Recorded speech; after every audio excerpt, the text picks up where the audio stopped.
오늘 우리에게 주시는 말씀은 하박국 1장 1절에서 2절 말씀입니다.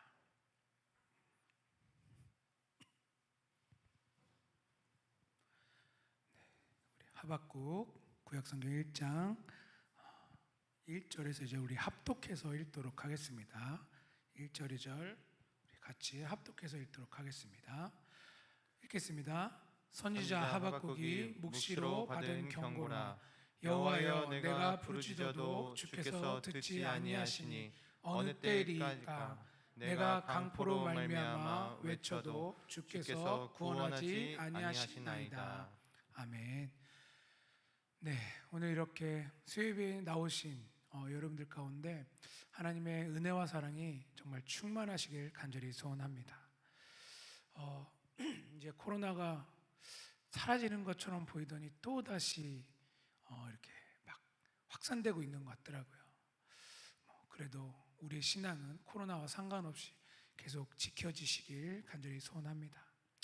그리고 인생을 이렇게 살아가다 보면 특히 요즘 들어서 참 만만치 않다라는 생각이 드는 것 같습니다. 사회생활하는 것도 쉽지 않고 또 신앙생활하는 것도 쉽지 않음을 볼 수가 있습니다.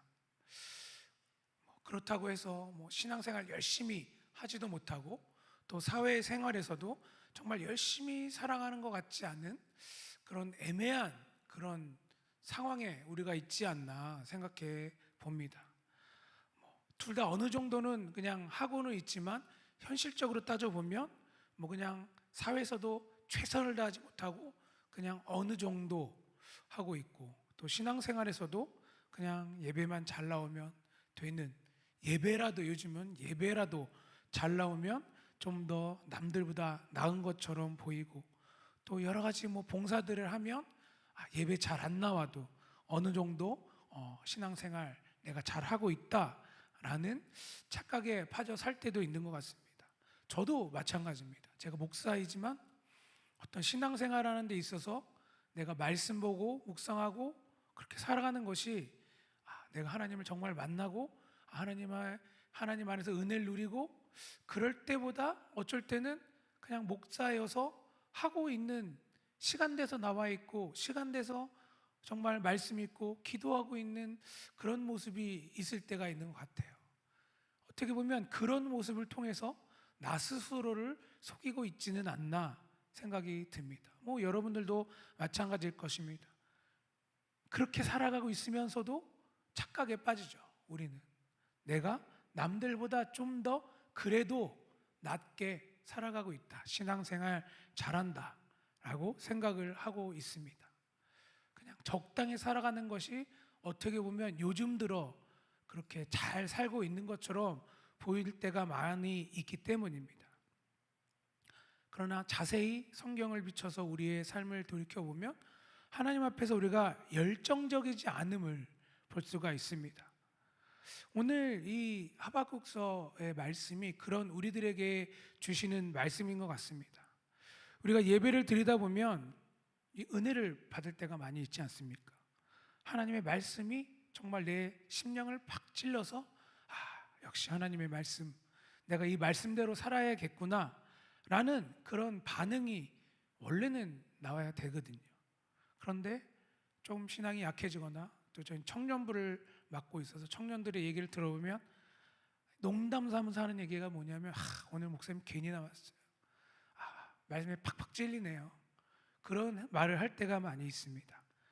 이게 뭡니까? 말씀을 들어서 알고는 있지만 내 삶으로 살아가기에는 부담스럽다라고 말할 때가 있는 것 같습니다. 오늘 하박국 말씀 우리가 잘 아는 내용이지 않습니까? 이 하박국 내용 우리가 찬양도 있어요. 잘 아는 찬양.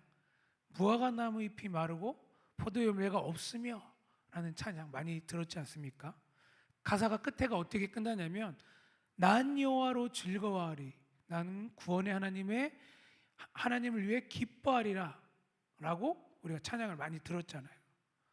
근데 찬양의 조건이 무화과도 없고 포도 열매도 없고 잎이 마르고 아무것도 없다라는 거예요. 지금 그 당시에 어떻게 보면 이 이스라엘 땅, 유대 땅에 무화과가 없다, 포도가 없다, 계속 굶고 있다라는 걸 보여주고 있는 거예요. 지금 가뭄이 있고 전쟁이 있고 나라가 망할 위기에 있다라는 것을 보여주고 있는 것이에요. 그럼에도 하박국 선지자는 내가 하나님으로 기뻐한다라고 말하고 있는 겁니다. 그러나 오늘 읽은 말씀에서는 이 내용이 나오지 않아요. 3장에 가서야 그 말씀이 나오는 것을 볼 수가 있습니다. 그 전까지 하박국이 하나님과 계속 어떤 대척점에 있는 것처럼 보입니다. 많은 신학자들은 하박국이 신앙이 좀 문제가 있다라고 말할 정도로 그런 모습들이 1장, 2장에서 보이는 것을 볼 수가 있습니다. 왜냐하면 오늘 그 말씀을 다르게 표현하면 하박국서의 시작이 이거예요. 하나님, 왜 이러십니까? 언제까지 악한 것들을 그냥 내버려 두실 것입니까? 악인들이 왜 잘 되고 있습니까? 라는 어떤 하나님께 따지듯이 지금 이 하박국서를 시작하고 있는 것입니다. 하박국의 그 뒤에 내용을 보면 물론 하나님 우리가 잘못했어요. 잘못했긴 하지만 왜 하필 우리의 어떤 원수 같은 저 바벨론 저런 나쁜 놈들 하나님을 믿지 않는 저런 이방 민족에게 우리들을 넘기셔서 우리가 쟤네들한테 당해야 합니까? 라고 지금 원망하고 있는 그런 모습을 볼 수가 있습니다. 그 상황들을 보면 이 유다의 어떤 이 끝에 그 신앙의 부흥을 이끌었던 요시야 왕이 있었어요. 요시야 왕. 우상을 없애고 하나님의 말씀 율법을 세워서 백성들에게 읽히고 하나님 앞에 무릎 꿇고 회개하도록 우상을 다 없애버리고 그런 왕이었는데 이제 이스라엘도 유다 땅도 부흥을 맞이하겠구나 라는 상황 속에 있었는데 유다의 왕인 요시야 왕이 애굽이랑 그 무기토 전투에서 애굽과 전쟁을 하다가 죽어버렸어요. 이스라엘의 남유다가 애굽과의 싸움에서 진 거죠. 그 이후로 이제 유대의 왕들이 다 악한 왕들이 나와요. 좋은 왕을 세워놨는데 바로 왕이 애굽 왕 바로가 그 왕의 둘째 아들을 데리고 애굽으로 가버리고 첫째 아들을 세워요. 첫째 아들을 안 세운 이유는 성경에서는 나오지 않지만 역사적인 배경으로 봤을 때 성질이 되게 포악했다라고 해요. 그리고 하나님을 섬기지 않았고 그런 왕들이 계속 유다에 있다 보니까 나라가 힘들어지죠. 어려움이 계속 오게 되죠.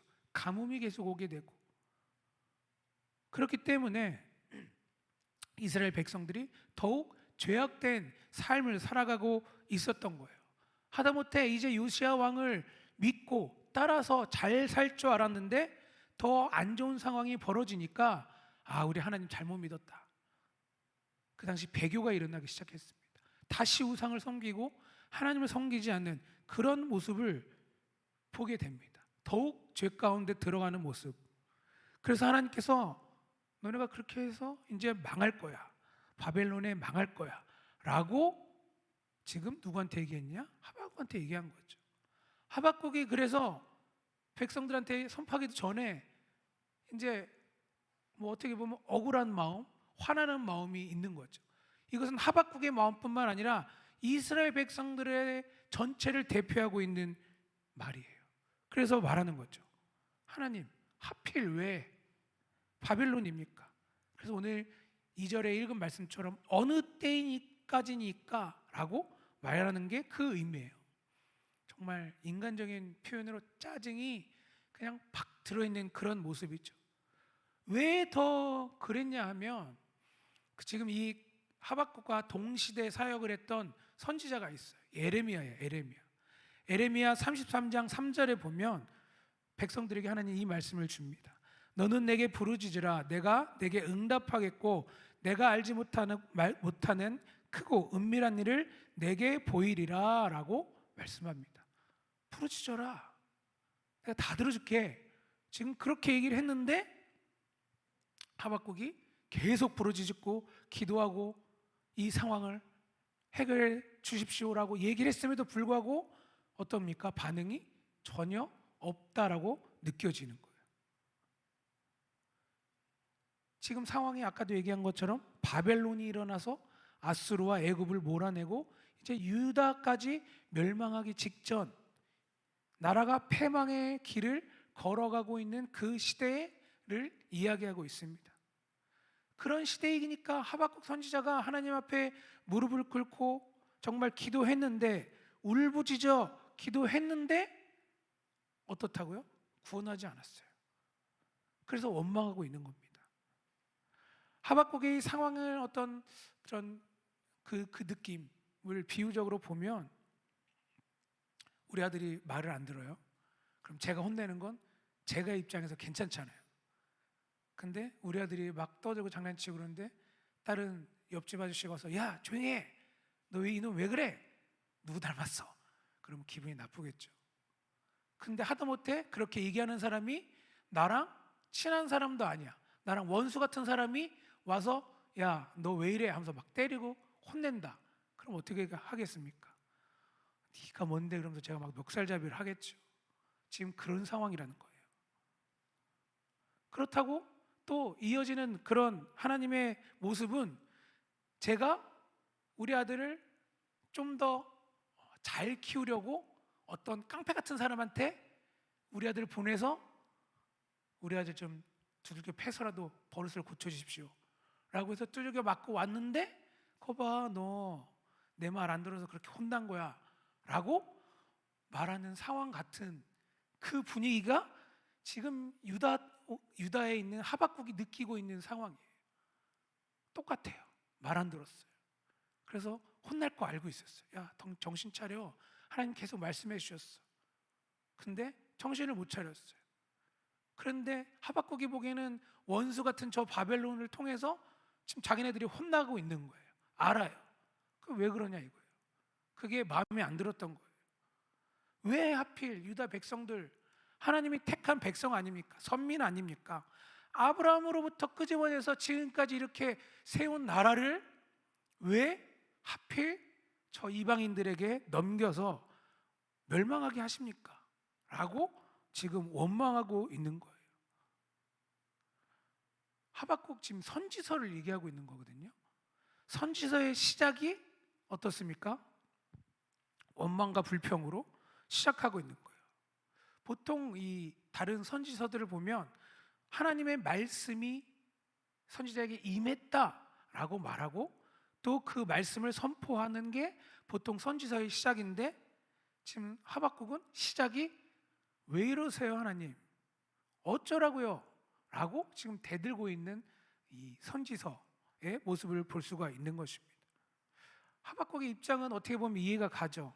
하나님이 없는 것처럼 보이니까 그렇게 기도하고 그렇게 하나님께 무릎 꿇고 울부짖으면서 기도를 했는데, 지금 하나님의 음성 들리지 않고 내 기도에 응답하지 않으시고 하나님의 역사가 없는 것처럼 지금 느끼고 있기 때문입니다. 이런 상황이 우리 가운데서도 올 수 있다라는 거죠. 하나님, 이 정말 내 상황이 엉망진창인데 왜 아무것도 안 해주십니까? 내가 얼마나 기도했는데, 내가 지금까지 얼마나 신앙생활 열심히 했는데 왜 안 해주십니까? 라고 원망할 때가 있습니다. 정말 우리 인생 죽을 것 같은 찢어지는 그런 인생, 하나님께 부르짖어도 응답이 없는 삶, 우리가 느끼기에 하나님이 안 계신 것 같은 버려진 인생 같아 보일 때가 있음을 보여주고 있는 것입니다. 그러나 오늘 성경은 이러한 삶이 하나님의 계시의 말씀이다라고 보여주고 있는 것입니다. 하나님의 안 계신 것처럼 어떻게 보면 끔찍한, 버티기 힘든 그런 인생이지만 사실은 하나님께서 하나님의 어떤 계시를 그런 우리의 인생을 통해서 쓰고 계시다라는 겁니다.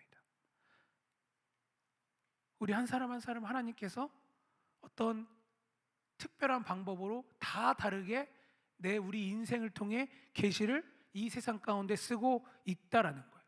그래서 신약성경에 보면 사도 바울이 우리를 뭐라고 합니까? 하나님의 편지, 하나님의 향기다라고 말하는 거예요. 하나님이 어떤 분이신지 우리를 통해 이 세상 가운데 보여주는 것이다. 계시하는 것이다 라고 보여주고 있는 거예요. 하박국서가 다 그런 내용인 거예요. 하나님 하박국의 그 울부짖음, 고난, 유다의 멸망까지도 다 하나님의 계시로 쓰고 계신 것입니다. 이런 상황들을 보면서 왜 하나님을 믿고 섬기는 사람들의 인생길을 이렇게 돌아가게 하실까, 힘들게 하실까 생각하게 됩니다. 그냥 우리가 원하는 대로 딱 해지면 참 좋을 텐데 그렇게 되지 않을 때가 너무나 많이 있습니다. 그럴 때 하나님 살아계신가? 그거 생각하기 이전에 하나님이 어떤 분이신가를 먼저 생각해 봐야 합니다. 우리가 잘못 알고 있는 것은 정말 꼭 한 해를 살아가면서 내가 원하던 것들, 우리 자녀들이 잘 되거나 사업이 잘 됐을 때 내가 복 받았어 라고 생각하거나, 아니면 반대로 여전히 힘들고 어렵고 정말 죽을 것 같은 이런 인생이니까 나는 저주받은 인생 같아 라고 생각하는 것, 이런 것들은 다 문제가 있다라는 겁니다. 왜냐하면 복이라고 했을 때는 어떤 세상의 기준이 아니라 하나님이 기준이기 때문입니다. 하나님이 있으면 복이고 없으면 저준 것이죠. 이게 성경적인 복의 기준입니다. 우리가 그것을 잊어버리고 어떤 세상의 기준을 가지고 세상의 기준에 합당한 것이 있어야만 복을 받는다라고 생각하기 때문에 어려움이 있는 거죠. 기쁨이 있을 수가 없는 것입니다. 하나님은 모든 그런 하나님의 백성 가운데 역사해 주십니다.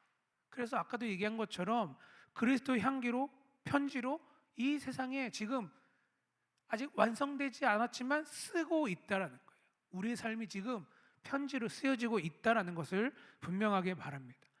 하나님이 분명히 우리를 빛이다, 소금이다 라고 말하고 계시기 때문입니다.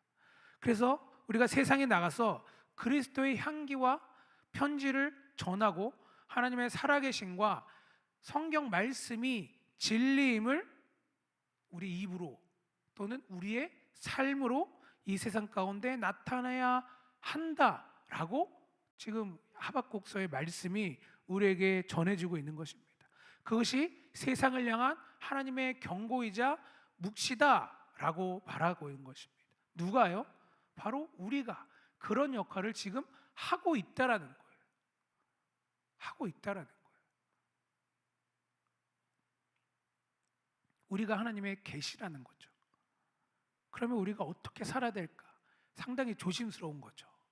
막 살면 안 되는 거예요. 욕먹으니까. 하나님의 계신데 지금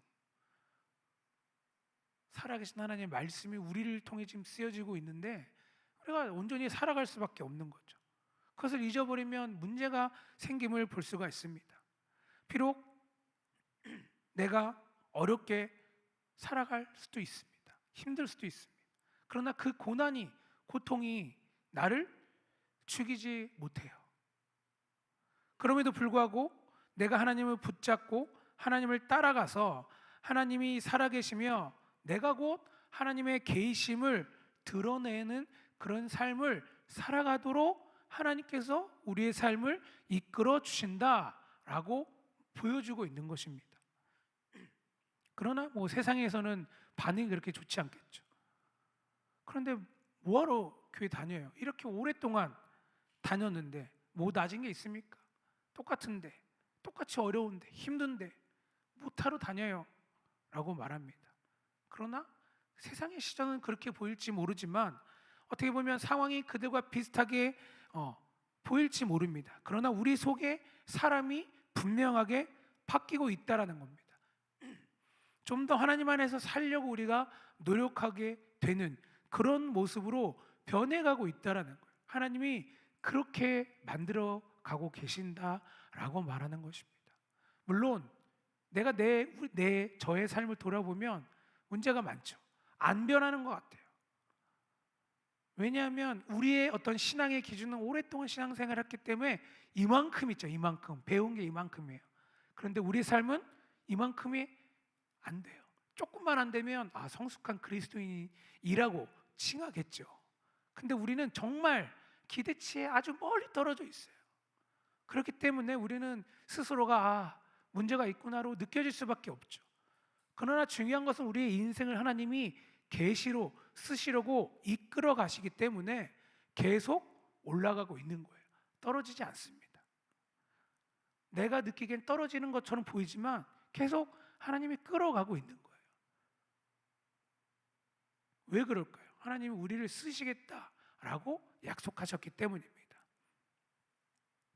우리가 이 세상을 살아가면서 나를 통하여서 내가 조금씩 그 변화되는 그 모습을 가지고 이 세상 가운데 보여줄 때 세상 사람들도 결국은 내 안의 겉모습이 아닌 내 안에 특별한 무언가가 있음을 깨닫게 된다라고 보여주고 있는 거예요. 하박국이 어떻게 변했는지를 통해서 보여주고 있는 것입니다. 그것이 하박국이 말한 경고의 말씀인 거죠. 하나님이 응답하는 긴 과정이 우리의 인생에 있을 수밖에 없습니다. 그것이 어떻게 보면 우리의 신앙생활이라고 볼 수가 있는 거죠. 하박국의 그런 상황처럼 하나님께서 우리를 강한 풍랑 속에 살아가게 하실 때가 있어요. 항상 좋은 일만 있지 않습니다. 어렵고 힘들고 어쩔 땐 진짜 다 그만둘까? 그런 생각도 듭니다. 오해죠, 오해. 내가 여태까지 하나님 가운데 잘 살았는데 왜 내가 이럽니까? 왜 이런 상황이 있습니까? 이제 하나님 떠날 거예요 라고 이스라엘 백성들이 말하는 거거든요. 근데 우리들도 그 모습이에요. 그러나 그의 삶을 돌이켜보면 어떻습니까? 하나님 가운데 온전히 살아본 적이 없어요. 여태까지 계속 바깥에 있어서 힘들었어요. 그래서 이제 들어오라고 얘기했더니 자기 여태까지 하나님 안에서 살았다고 말하면서 이제 떠나겠다라고 얘기를 합니다. 지금까지 떠나 있어서 그렇게 힘들었는데 아예 안 들어오겠다고 말하고 있는 겁니다. 하나님이 그런 자녀들을 두고 보시지 않는 것이죠. 그래서 그 파도와 같은 풍랑 속에 살게 하시는 거죠. 아무것도 할 수 없을 때 그런 하나님의 백성들을 붙들고 이끌어 가시는 분이 누군가? 바로 하나님이다를 보여주고 있는 겁니다. 물론 역사적으로 유다는 멸망했어요. 하박국이 무화과 나무 잎이 마르고 나무 열매가 무성하지 못하고 포도의 열매가 없고 감람나무의 소출이 없어도 여호와를 즐거워하겠다 기뻐하겠다라고 고백한 그때도 유다는 망했어요. 믿음이 좀 나아져서 이제 하나님 감사합니다 막 그렇게 하고 있는데 나라가 망한 거예요. 상당히 우리 입장에서는 힘든 상황이겠죠. 그러나 그 멸망 속에서 이스라엘이 완전히 끝난 것이 아니라 영원히 멸망하지 않고 하나님께서 그들을 구원하시기 위해 역사를 움직이시는 것을 볼 수가 있습니다. 예수 그리스도가 오셨고 그 예수 그리스도가 오심을 통해서 하나님 나라와 복음이 여전히 전파되어지고 있습니다. 크게 전파되지는 과정을 우리가 너무나 잘 알고 있지 않습니까? 얼마나 많은 시련, 고통, 죽음, 강풍과 같은 풍랑이 얼마나 많이 있었습니까? 그것이 흘러 지금 우리에게까지 전해진 것입니다. 그런 의미에서 우리의 어떤 신앙, 지금 우리가 살아가고 있는 신앙을 저급하게 우리가 만들면 안 된다는 것이죠. 하나님께서 내가 원하는 것 들어주시고 이루어주시면 하나님은 살아계시고 그렇게 하지 않으면 하나님은 없는 것 같고 그런 저급한 신앙을 우리가 만들어가지 말아야 함을 보여주고 있는 것입니다. 우리에게 주어진 이 복음 헛것이 아니거든요. 우리들 전체를 통해 지금 복음이 이 세상 가운데 전해지는 것 그것이 결코 헛되지 않는다라고 지금 우리를 통해 보여주고 있는 거예요. 많은 순교자의 피값으로 그 복음이 우리에게 전해졌기 때문입니다. 그 사람들이 고통받다 죽었잖아요. 망한 인생입니까? 아닌 것이죠. 고통 속에서 죽어갔기 때문에, 그 누구보다 어려움을 당했기 때문에 저주받은 것입니까? 그들의 죄 때문에 그들이 그렇게 된 것입니까? 아닙니다. 어떤 상황에서도 신앙을 포기하지 않는 수많은 그 믿음의 조상들을 통해 지금까지 흘러와서 나에게 그 복음이 주어져 있는 것입니다. 신앙의 어떤 연륜이 계속 이어져 가고 있는 것입니다. 우리가 이제는 그 역할을 해야 될 때인 것이죠. 가서 죽으라고 그런 말은 아닙니다. 나에게 주어진 삶 가운데서 내가 온전히 하나님만을 바라보며 살아가야 하는 것을 분명하게 말하고 있는 것입니다. 하나님께서 하박국이 하나님 왜 응답하시지 않으십니까? 말했을 때 내가 응답하지 않은 것이 아니다.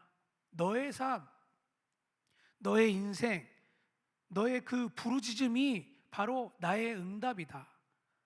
이 세상을 향한 나의 계시란다라고 말씀하시는 것입니다.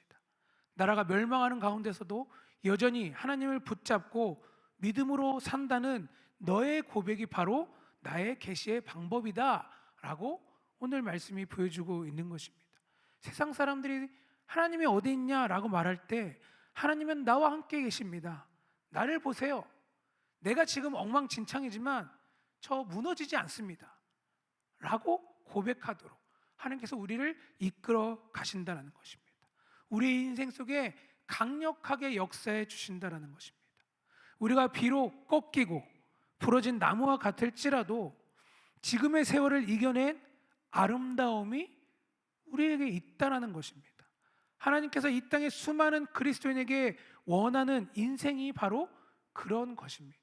우리의 삶을 이겨내는 것, 그냥 피하는 게 아니라 이겨내는 것을 말하는 것입니다. 우리의 삶 가운데 나 자신이 원하는 것이 아니라 주님이 나를 통해 하기 원하시는 일들이 드러나야 함을 보여주고 있는 것입니다. 여러분들의 기도의 어떤 기도와 삶의 내용이 하나님을 향한 그런 열심으로 좀 바뀌기를 원하는 그런 성경이 말하고 있는 것입니다. 우리가 살다 보면 어렵고 힘들고 기쁘고 슬플 때 많이 있습니다. 그러나 내가 기쁠 때는 하나님이 일하시고 슬플 때 어려울 때는 하나님이 없는 것이 아니라 어떤 우리의 삶 가운데 있는 눈물, 아픔, 울부짖음이 있을지라도 우리가 하나님과 우리와 함께 하시는 그 하나님을 바라보고 붙잡고 주님과 동행하는 인생으로 드러나야 할 것을 보여주고 있는 것이죠. 그랬을 때 무화과 나무 잎이 없고 나무 열매가 없어도, 감람나무에 소출이 없어도, 송아지가 없어도, 먹고 마실 게 없어도, 굶어 죽어도 하나님만으로 기쁘고 즐거워합니다 라고 할 수 있음을 보여주고 있는 것입니다. 이제는 우리가 기도해야 될 것들이 좀 달라져야 될 것 같습니다. 나의 삶에 내가 하나님을 붙잡는 흔적이 나타날 수 있게 해달라고. 우리가 살아감에 있어서 그냥 내 소원 들어주세요가 아니라 내가 하나님의 어떤 계시로 쓰임받을 수 있도록 온전한 신앙생활을 할 수 있게 해달라고. 그래서 성경이 말하는 그런 믿음의 조상, 순교자의 모습들이 나를 통해 이 세상 가운데 드러나기를 원해야 되는 것이죠. 안 원하잖아요, 우리는. 왜 그렇습니까? 힘듭니다. 포기해야 될 것도 많고 어쩔 땐 죽을 수도 있습니다. 누가 그걸 좋아하겠습니까? 그러나 결국 언젠가는 우리들이 그 모습이 분명히 될 것입니다. 하나님이 우리를 통해 계속 계시를 쓰고 계시기 때문입니다. 각자의 하나님께서 각자가 쓰시는 그 내용들이 다 다르겠지만 그 계시로 쓰임 받을 때 우리가 온전히 쓰임 받을 수 있게 해달라고 기도하시기 바랍니다. 그래서 우리 인생에 하나님 말씀이 딱 주어졌을 때 부담스러워가 아니라 기쁨으로 즐거움으로 여기고 그래서 하나님의 쓰임 받는 도구로 온전히 살아가시는 우리 청주 주님의 교회 성도님들이 되시길 예수님의 이름으로 간절히 축원합니다. 우리 시간 합심해서 기도하도록 하겠습니다.